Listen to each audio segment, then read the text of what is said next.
A bitterly divided electorate, a long tradition of political experiments, outside money helping fund the most expensive campaign in state history, and national repercussions, whatever the outcome of the vote.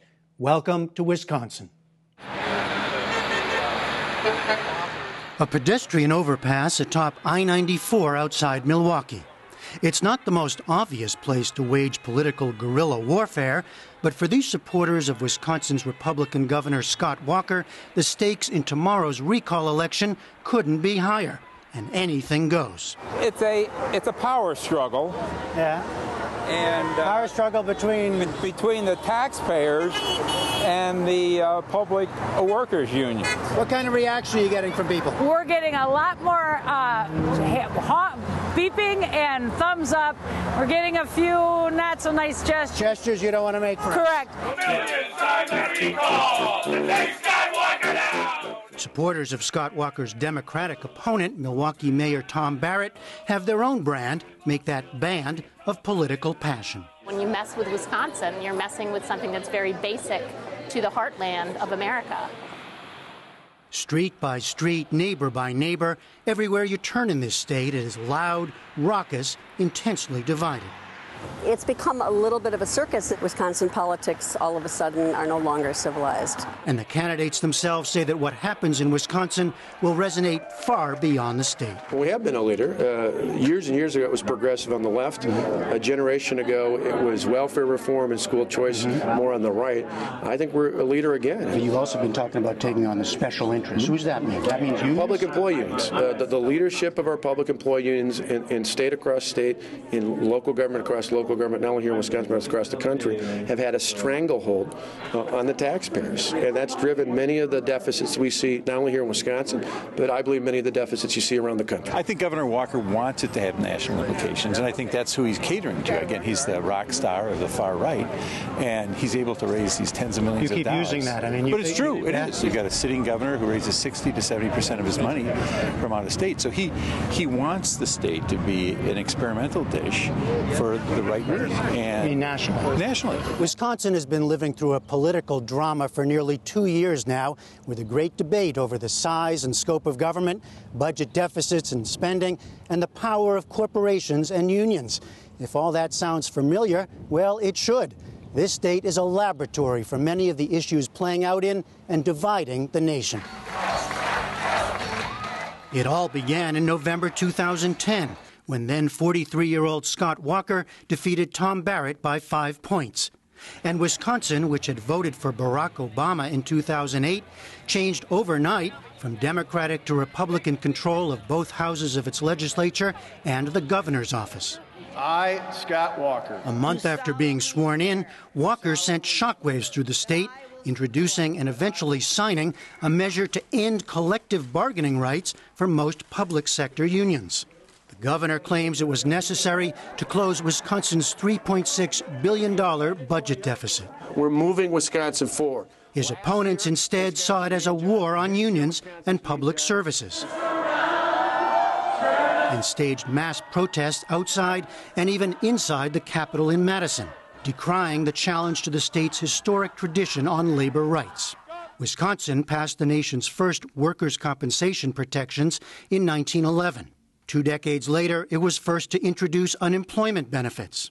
And it was this very state that in 1959 was first to grant collective bargaining rights to public employees. With all that in mind, the recall petition gathered steam last fall, leading to tomorrow's rematch between Walker and Barrett. If Wisconsin is a laboratory, its schools may soon enough be the place to judge how well the experiment is working. It's a hot time in our state. At Economowoc High School in a suburb of Milwaukee, school superintendent Patricia Neudecker says the end of collective bargaining with the teachers union helped break what she calls a logjam. So we've asked ourselves, how can we make changes to use our resources better? Our money, our time, our people. Between the blood and the lungs. Neudecker says the new rules allowed the district to save money, negotiating a new health care contract, for example, and dropping 15 teachers from a staff of 60, even while paying the remaining 45 $14,000 more a year. Most important, she says, is the school's new ability to change the workday for teachers, having them take on 4 90-minute blocks rather than 3. They discovered, if you will, that we could create some efficiencies by changing the way we assign teacher class loads.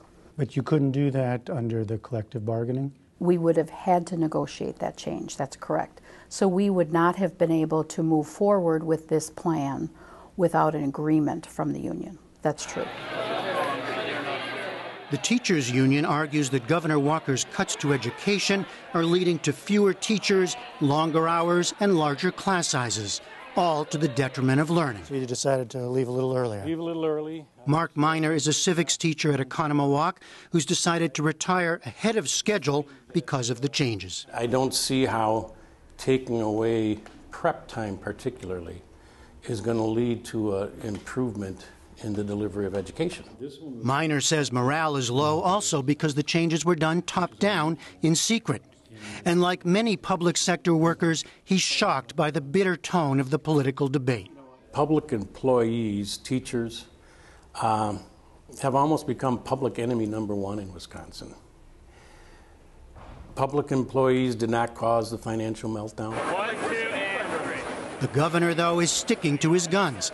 At a campaign stop at Quad Graphics, a major printing company based in Sussex, he had a direct message. His reforms are working. For the first time in 12 years, property taxes actually went down on a median valued home. Think about that, went down. By his side on this day, South Carolina Governor Nikki Haley, just one of the Republican stars of Walker's generation who've come to help him. The country is watching. Indeed, it is. We know that this governor has said that he was going to drop the bomb on the working people of this state. And at a crowded and chilly rally in a Milwaukee park, Tom Barrett brought in some Democratic star power of his own, former President Bill Clinton. You need a budget from the next governor that deals with whatever the realities are, but where there are shared responsibilities and shared sacrifice, not winner take all. Bill Clinton is once again coming into town and campaigning for Tom Barrett, Conservative radio talk show host Charlie Sykes is convinced that what the majority of Wisconsin citizens do want is a politician precisely like Scott Walker, willing to take no prisoners, even if it leads, as it has, to just the 3rd recall election of a governor in U.S. history. Change agents are lightning rods. There's no question about it. I mean, that's how you see them, change agents. Very much a change agent. Look, a lot of politicians in his position could have appointed a blue ribbon task force, could have kicked the can down the road, could have shuffled the money around like other governors, both Republicans and Democrats did.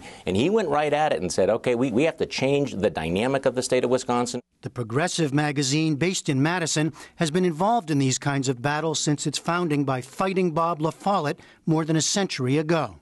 Today, political editor Ruth Conniff sees Governor Walker's fight against public sector unions as part of a larger agenda. He has been willing to enact the laundry list of far-right policies that groups like the American Legislative Exchange Council, which is a national group of corporations and Republican state legislators, have wanted to enact across the country in the states for a long time. But you don't buy the notion that he has honest convictions of his own? I mean, wherever these come from, he says he's taking on things that have to be done. He may believe it. You know, I think there's sort of a set ideology on the right. I don't think it's driven only by, personal greed on his part necessarily, but, it is certainly a pretty stark right-wing ideology. They sent the numbers. What do they say today? With positions so hardened on the main issues, the two sides have tried other tactics in the campaign's closing days, with Barrett pointing to a corruption scandal involving several former Walker aides,